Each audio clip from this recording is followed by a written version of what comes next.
Hello guys, and welcome back to Power and Revolution 2020 edition with our Israeli playthrough here. In the last episode, we took over Lebanon. In this episode, we'll have to deal with the consequences of taking over Lebanon. One thing we're dealing with already is the excessive amount of bases we now have thanks to taking over Lebanon. I'm already getting rid of 2 of the naval bases that we got. We might as well take a look at this to start. I did not mean to do that. Oh god.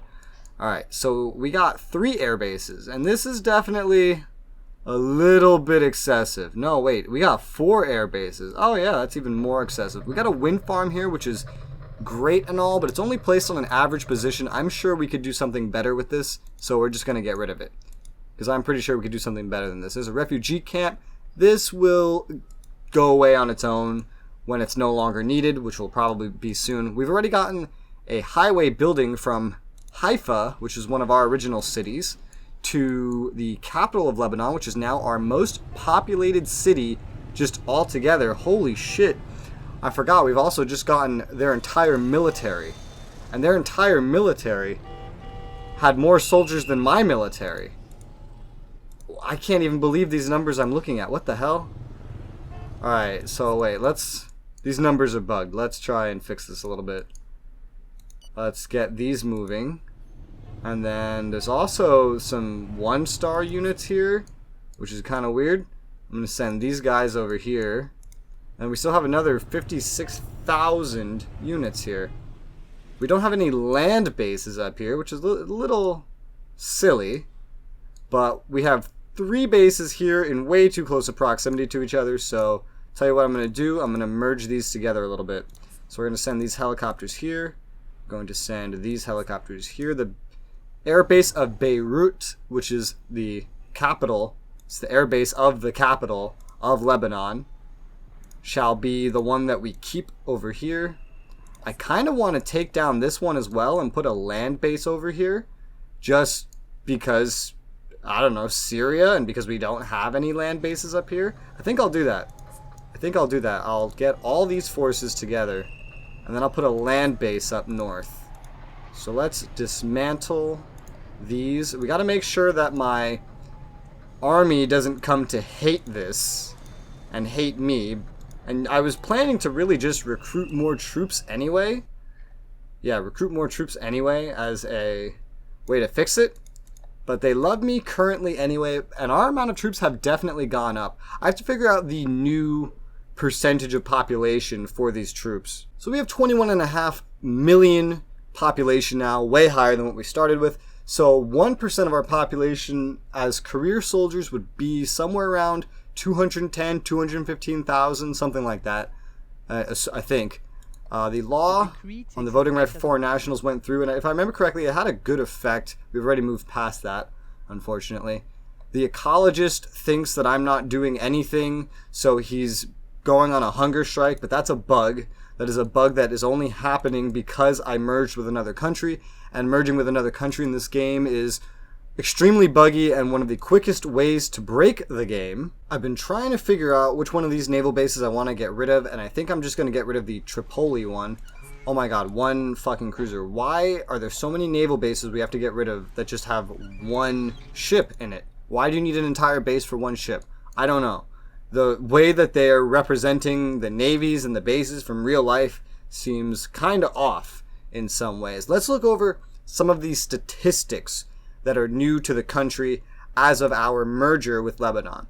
Now, for one, for whatever reason, I don't know why, our population growth is now in the negatives. It's going down as a percentage growth rate every year. And I don't actually know how, because, as we can see, the fertility rate has not really been affected, and it's still pretty well up there. And there's an average of almost 3 children per woman. The contraception rate is still there. I'm promoting contraception, but the birth rate has continued to go up. Every time you take over a new country, it goes up.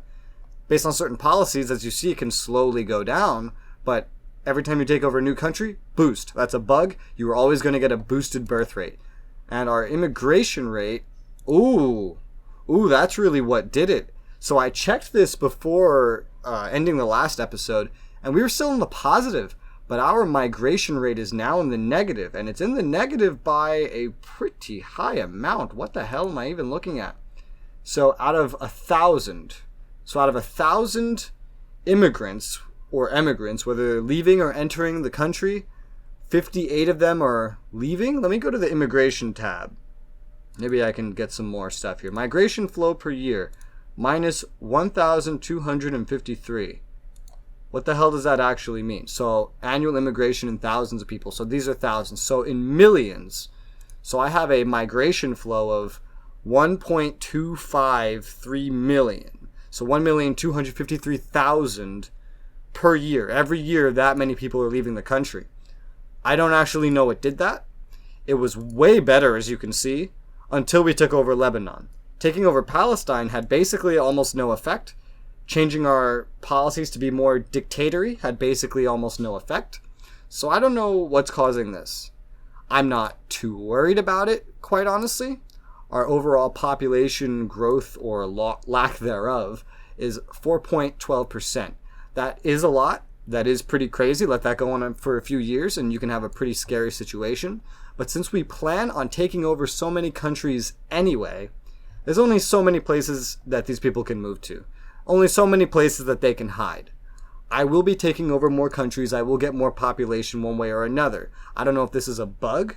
I don't know if there was actually anything to cause this. What I do know is it's not actually a long-term problem because, let's say we take over Syria next. I'm just taking a guess here. This may not be it.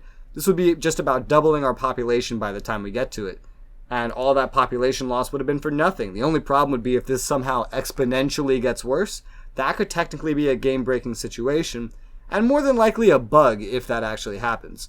But we'll keep an eye on it. There's nothing we can really do about it. There's not a lot we can do. The one thing I can do is to establish the integration policy as opened rather than moderate and balanced, and rather than restrictive and monitored. But moderate and balanced works fine anyway. I could also forbid exits from the territory. So that's a thing. We could be like China. Well, real-life China. In-game China doesn't have this, but real-life China technically does have this. The more and more I look at how China is in this game, the more and more I realize not just how OP China is in this game, but how much more liberal the developers have chosen to make China compared to how China actually is. I don't think they really did their homework on China. They did a lot of guesswork and basically just injected a lot of United States things into them. It's really weird. After that war, as you can see, our production capacity is way up, and our consumption isn't too much different, really. And the reason for that is something I actually predicted. Lebanon came with more fossil fuel, a lot more fossil fuel. In fact, almost all of their energy came from fossil fuel. They had the one onshore wind, maybe 2 hydros, I think 2 hydros, and that's it. The rest was all fossil fuel. There was about 60, 70 fossil fuels that we got from Lebanon, so our fossil fuels has now gone up. Our CO2 emissions has spiked up like crazy, so that's going to be a little bit of a nuisance for the fact or how I'm trying to fix this. Honestly, I'm tempted to go nuclear energy at this point just because you can fit it into less space. Like, sure, it's not clean, and sure, it requires uranium, which is kind of a dependency, which is what I usually like to avoid. But these solar plants are taking up so much space, and our energy usage is going up at such a rate that we're going to need to either do something far less efficient, which would be the off-map things like fossil energy, geothermal, biomass, hydro. These are all very inefficient in this game. In fact, hydro, geothermal, and biomass cost the same exact amount per terawattage. It's really weird. They're the same thing, they're just different in theme. Geothermal and hydro are literally the exact same thing with the exact same effects and the exact same price. Biomass is only different in that it requires wood. Everything else is the same. They made fossil energy the most expensive to build, the most expensive to run, everything. Even though in real life it is your literal cheapest option. Again, here's these biased, unrealistic, left-wing, just trying to shove their fake beliefs down your throat developers. Fossil energy in this game is the opposite as it is in real life. It is the most expensive option instead of the cheapest option. For whatever reason, these devs don't realize that the whole reason we use fossil energy is because it's so cheap, because it's so abundant, and because it's so easy and standardized to do. It is certainly not more expensive than setting up dams. It is certainly not more expensive than setting up geothermal plants. it is certainly not more expensive than setting up biomass plants. It's standardized, it's easy, and it's cheap. That doesn't mean it's good, but you don't have to make it the most expensive thing to fucking throat fuck your stupid ideologies down everyone's throats. But unfortunately, that's the way the game is. And that's one reason why I want to get rid of this. But I want to avoid hydro, biomass, and geothermal as well, because they suffer some of the same problems. The game's developers really boost up on-map things like solar, nuclear, on and offshore wind, that kind of stuff. Okay guys, and here's now probably the single biggest consequence of our invasion of Lebanon that would be not bug related. And that is that they are, or were, a member of the UN.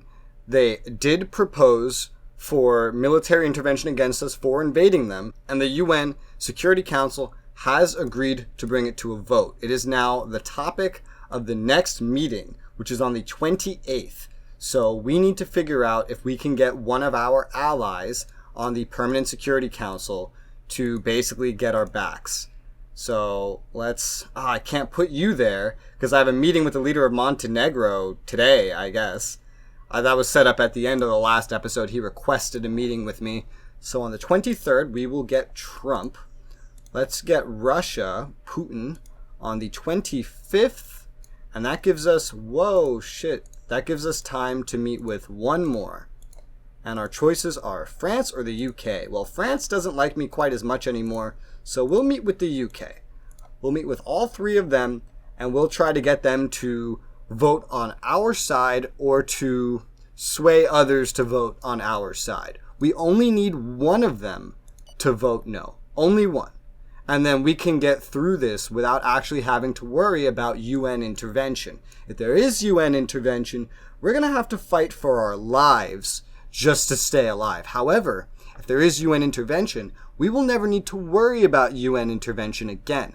But I would rather there not be intervention because I'm a tiny country, I'm not ready for it, and realistically, I'd rather know that I can just get someone on the Security Council to have our backs. But yes, we have our meeting with the leader of Montenegro here. He would like to sell me maize, which I believe is what cows eat, or like grains.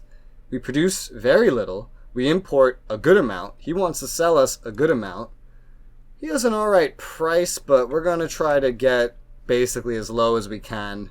I'll agree to do it. I don't mind importing more. May not be the smartest thing, but I'm only going to do this for a really good price. 130, 145. I'm increasing it less and less. He's coming down to me or he's not getting a deal. Okay, he came down to me. 145 for another large volume of maize. I'm sure that'll be fine. Our need for maize, our demand is going to be going up the more and more I take control of locations. Montenegro is not a country that really likes me very much. I'll just end that meeting there. Montenegro. Yeah, we're neutral with them, but I have no war plans to go conquering into Europe. I think that's a NATO member. Yeah. You know, I wonder, we're almost up to Turkey. Turkey's in the UN, NATO. I wonder if we're far enough north to actually be able to join NATO. Probably not. But I could still try it. It's almost definitely not the case. Alright, apply to become a member, NATO. They're almost definitely going to say no because of geographical location. Alright, so I've just gotten news that both Syria and Jordan are ready to be cyber attacked. That's good. The law on the tax on financial transactions has gone through, which will hopefully help our budget, which wasn't looking the greatest recently, of course, because I spent so much fucking money on disaster aid. Like, basically almost my entire year's budget on disaster aid alone because of a disaster that we had. We do have our meeting with Trump here. Let's offer him a coffee. I love your country. And, oh no. There's not an option to get him to vote for me. Did they get rid of that from the game? It was in the 2019 edition. It was in every edition of this game prior. It was in the previous games. And I'm always badgered in all of my playthroughs by the viewers to do exactly this, to talk to the leaders and get them to vote for me. Why is that not the case anymore? Can I get a base in the US? Ha ha ha ha, I can. Well, that's cool. Can I get another one? No? Alright, well, thanks for coming. I guess I'll just wait and see with my other two meetings. I'll just have those meetings go through and I'll check them all, but That's a little concerning. Did they remove that from the game? I was kind of banking on that feature to help me. And, you know, the chat, not the chat, I'm not streaming this, the comments always tells me to do this. Yet it doesn't seem to work anymore? The United States is discovering some sort of brain cell technology. I don't know. This is scary. We may get intervened on if our allies are not loyal enough. And AI in this game don't tend to be very loyal. So I have my meeting with Russia here, and it seems to be the same. I cannot ask him to vote for me. Can we finish this up, please? No? Well, alright. I hope you didn't. Alright, well, sorry for wasting your time, Putin. Thanks for meeting me. I'll have to apologize to Boris, too, because I'm not canceling that meeting. There's more of a hit when you cancel a meeting, technically, than if you just show up and offer them a coffee. They actually consider that like a well-spent meeting for whatever reason. A little public finance boost from increasing the taxes on financial transaction. I'm going to go ahead and do it again, probably. Let's take a look. Up by another 0.05. People like it. What about 0.1? What if I speed this up? People don't like that. All right. Let's just do 0.05 still. Another raise to help our budget, which definitely needs some padding now that we've increased spending so much, now that we've spent so much on disaster aid. The next year's budget may just look way better because it doesn't have to account for the disaster aid that I spent. I don't give a shit about that. NATO membership refused. Yeah, geographical location. That's so fucking weird. I hate that restriction. Anyone can join NATO at this point. So what if it's called North Atlantic Treaty Organization? They're letting all these different countries in now. It was called NATO because the only members were like here and here. But now you have members all over here joining. They're not in the North Atlantic. They're like, I'm sure like we'll find some way to fit some others in. Hell, fucking FYROM, or North Macedonia now, has joined NATO as of 2019. They are in the Mediterranean, if you can even count it as that, considering they're a landlocked country. Here's Boris Johnson. Sure. Or Bruce Robson. I remember the real names better. Very. Let's see what we can get here. You want to give me some rights now that you're here? Now that I have you here, I guess? Okay, let me give you 2 for 1 as a sign of goodwill. And 1 for 1? Alright, cool. We got full access with the UK. A base? No, that's too far. Alright, well, thanks for coming, Boris. Well, tomorrow in-game is the moment of truth. And you know what? Out of fear, I'm just going to save the game. Just in case. You never know what might happen. So I'm just going to save the game. And then we are going to go into this next day. And we are going to see whether or not the UN deems that we are the scum of the earth. And that we must die, and that we are going to be invaded by fucking shit. My good-for-nothing fucking allies. Alright, bring it on, UN. Come on. Come on. Who's declaring war? Come on. You all sided with, Iran. Although the difference is, I guess, you sided with Iran in that you joined Iran's war against Pakistan. Are you just not going to join the war? Are you not going to declare war on me because there's no war to join? In 2019 edition and every edition and game prior, they didn't join a war. When they got intervention against you, they just declared war on you and went to annex you. In this game, for the first time ever, I saw that they just didn't even declare war. They just, where's an example? Pakistan and Vietnam. They joined a war to defend the territory of the invaded country. Because I killed Lebanon so quickly, does that mean they're not going to join? Did they change how this works in the 2020 edition? I think they changed how this works in the 2020 edition. They're not going to do it because the war's not going on anymore. The war's over.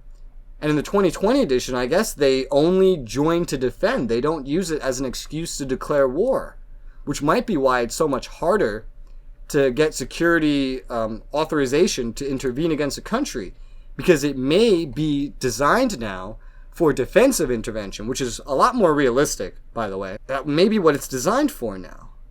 Huh. So if it works the same exact way in every regard except that, that means we already have it against us. It's there. It's adopted forever. So anyone could declare war on us without any issue, I think. I think that's what that means. But they're not gonna. And even if another country does it, well, I don't even know if they can. I don't think you can call for a resolution against a country there's already a resolution against. Let me check. Security Council. Okay, maybe you can. Well, that's interesting. If we beat them fast enough, if we kill them fast enough, take their capital fast enough, then the UN won't intervene as of the 2020 edition. Wow. I expected this to be a lot more catastrophic. It's not. That's really, really good. Just because I do feel like this immigration thing here is a bug, I just decided to look at the immigration on the charts, and I found that we have the most emigration of any country in the entire world. Our emigration is larger than the immigration of the largest immigrated to country, the United States. That concerns me. That concerns me specifically because that may be a new bug. Like, China was the most originally. Now it's not. Now I just swooped way past it. That's worrying. I hope that's not permanent, and I hope that's not just going to get exponentially worse. If it does get exponentially worse, then no amount of taking countries over is really going to help me here. Unfortunately.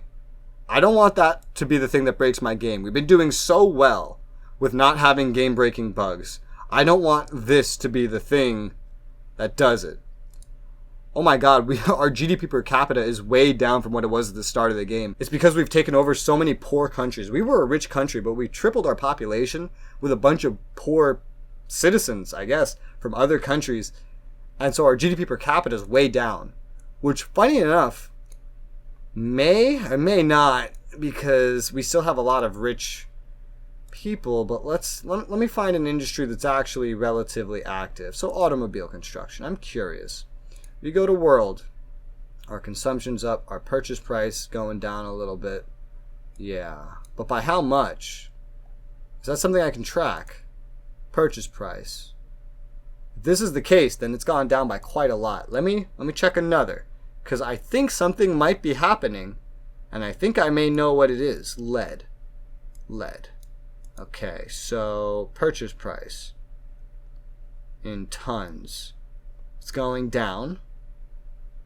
Helicopters? No. What's something else? Electrical materials. This will be the last one I check for now. Going down. Okay. So I think it is actually accurately simulating the fact that because we have such a poorer population now, it's becoming cheaper in order to hire workers, in order to produce goods, which may be partly why our economy is growing so much, because it's starting to boom and our production's starting to boom, researchers aside, just based on the fact that it is becoming cheaper to do so. Even without our currency becoming more worthless, when your population has less money, you don't have to pay as much money to hire them. Our actual currency is going up and up in value, so that could kind of counterbalance that, which could be a good or bad thing depending on how you look at it, but for right now, that's just a pretty interesting thing to watch. I have decided, by the way, I am going to get rid of Ramat David Airfield here. So let's do that. I got to get everybody out of here because I'm starting to get... What do you mean wrong target? What? Oh, it needs to go to a... I'm dragging it the wrong way. Okay, drones. 1-star drones. What the fuck? Since when have I had these? Where did these come from? Alright, so we're moving all these guys. Ramat David Airfield. We're going to get rid of this because we had 2 air bases really close to each other. We still have another one down to the south right here in this mess of solar plants. We now have one right next to the capital. We have a land base up here. We have an air base here. I plan on putting a land base probably around here. Yeah. Here or here. One of the two. Either here because it's, it's close. It's more centralized, right? And even if I take over Syria, I'm not necessarily going to have a lot of other stuff nearby it. I mean, there's these military bases here that I acquire. I'd figure it out later. I don't know. I might just wait and then simply see about keeping some bases when I take over Syria. Let's make sure my army doesn't hate me, by the way. No, they like me. They don't like me as much right now, but they like me. So that's good. We have finished recruiting all of our commandos, by the way, so let's get them all in the same place so I don't have to deal with moving them around. Oh, these are helicopters. I was going to say, do we have different starred commandos? What the hell? And there's an autosave right when I try to do this. Whatever.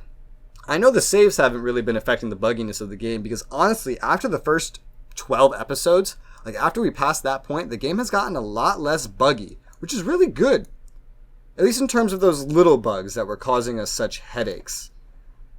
Now, this new population thing that could potentially be a bug is concerning. Look how our urbanization rate has gone up. What's our density? Our density, number of inhabitants per miles. Our density is higher? Wow. With us taking over more land, I thought we'd get lower density, but I guess we're taking over very high density countries. Yeah, I guess so. Lebanon was a very high density country. They all had about equal population to us, and they were all a lot smaller. So I guess it makes sense. So we have a little alert that one of our guys is at risk of a scandal. I don't know who it is, but I'll just try to stifle it. We have full media coverage, right? We have full ownership. We have full control. There should be no way that we should be incapable of covering up scandals at this point. At least that's what I would think. But, you know, this game manages to surprise me all the time. Our share of the GDP has gone up percentage-wise. Again, it seems. I haven't looked at the economic data, actually. So our GDP is definitely up after the invasion, of course. The GDP of the world share definitely up, and it's been holding up. It hasn't been dropping or anything. What about our trade balance has just been getting worse and worse? Well, over time, and it seems to have leveled out, interestingly. Maybe that's from Lebanon's economy? I don't know. But that's good, anyway. Our exports have gone down, which is scary. But we have a lot more demand now because we're taking over so many more countries, so that could be a reason. Our imports have gone up, unfortunately. The ecologists love me again, once again, hypocrisizing themselves from what I just showed you a little bit ago of the one dude saying he's going on a hunger strike, which I haven't actually heard anything about yet. Oh my god. Syria. God, taking over Syria would suck. Oh wait, terrorists, right. We do have new terrorists. Lebanon had terrorists. They have the jihadist caliphate. Okay, no one to put under surveillance there, so let's just infiltrate it. What's the stats? 235,000 sympathizers, 68 followers. Yikes. Yikes, yikes. Puerto Rico is funding the jihadist caliphate? What the fuck? Alright, well. And that's in Lebanon. It was in Lebanon. So I guess Puerto Rico really hated Lebanon. We should be able to get rid of that. The other one is Total Jihad, a little less popular than the jihadist caliphate was. That's good. Financial backer Ethiopia, current budget. Let's get that infiltrated. We are going to have to take care of this. This is some of the consequences of taking over Lebanon. We're going to have to take care of this. Not a lot of time has passed this episode. Like I've said, we've really just been dealing with the fallout of our actions. Our growth, as of this quarter, has kind of spiked down as well to 3.88. We're currently undergoing another weekly economic situation. How did we fail to conceal this? We have full media control. How did we fail? All right, well, I don't know how we failed, but our growth is now 3.87. It only went down 0.01, but it actually held a pretty good place, which is really interesting. It's not very common for our growth to be stable, which means, well, most importantly, that it is currently in a stable place, which usually it's not. So that's kind of nice to have. Our tax on financial transactions did go through, so let me see about raising it a little more. You know, this might actually be why. I may be controlling the economy a little more with these financial transaction taxes. That's not actually very likely. I have a very high interest rate right now as well. It could be any number of these things. I am going to raise financial transaction tax again. Remember, my goal was to get to 0.5%. That is still my goal. There's still no crazy negative effects happening from it, and it is helping me stay in a budget excess, paying off my debt rather than accumulating a debt, which is an important thing to me. I am going to keep an eye on our growth, because our growth will determine whether or not I'm allowed to keep placing down oil wells, because this could spike our economy, and I'm worried about what a very good placed oil well is going to do to our economy if it's already growing. It may just spike it up like crazy, which is why I don't want to try to grow it unless it gets down closer to 3%. I don't want to try to place down any more oil wells for the same reason. No, I don't want to kill their head of government. But yeah, we have a nice full episode here. This has been a full episode of dealing with the consequences of our actions. It actually went better than I thought, this whole little population bug aside. I'm keeping an eye on this. I don't know how this is going to go, but I'm keeping an eye on this. Our population growth is actually getting better somehow. I don't know how, but it's slowly improving, very slowly. I'm going to keep an eye on our population. If it does start dipping down too much, which, I mean, that will be a damage in itself. Maybe I won't really do anything until it goes down to 19 million, but I'm going to watch it. I'm going to see how problematic or dangerous or deadly it is. If it is too deadly, if this is some kind of bug that I just can't stop, if this is something new to 2020 edition, which I feel like isn't very likely, it's probably just a bug, I will try to close the exits to the territory. But I don't want to do that unless I have to. But that and more is something we will deal with on the next or following episodes. So until then, I'll see you guys on the next one.